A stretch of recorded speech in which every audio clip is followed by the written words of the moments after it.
नमस्कार मित्रांनो, आपली जी सिरीज आहे PYQ एनालिसिसची तिचा दुसरा क्वेश्चन आहे आपला 27 नंबरचा आहे.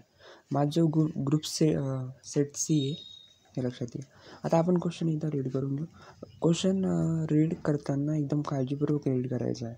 पहा, भारतीय रहिवाशांसाठी खालीलपैकी कोणते परवानगी आपला की पॉईंट आहे असलेले विदेशी चलन व्यवहार इलेक्ट्रॉनिक पद्धतीने पार पाडण्यासाठी अधिकृत व्यासपीठ नाही म्हणते.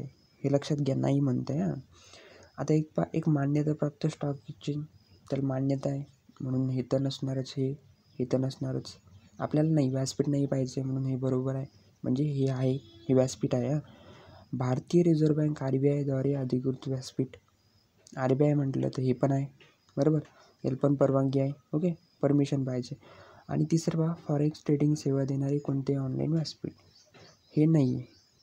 कोणते म्हटलं तर नाही आहे. आणि इथं पहा, फॉरेन ट्रेडिंग म्हणलं तर याला कुठे परवानगी आहे असं म्हणू शकतो आपण. आणि चौथं पहा, परवानगी चलनात व्यवहार करण्यासाठी भारतीय रिझर्व्ह बँकेने अधिकृत केलेले बँक.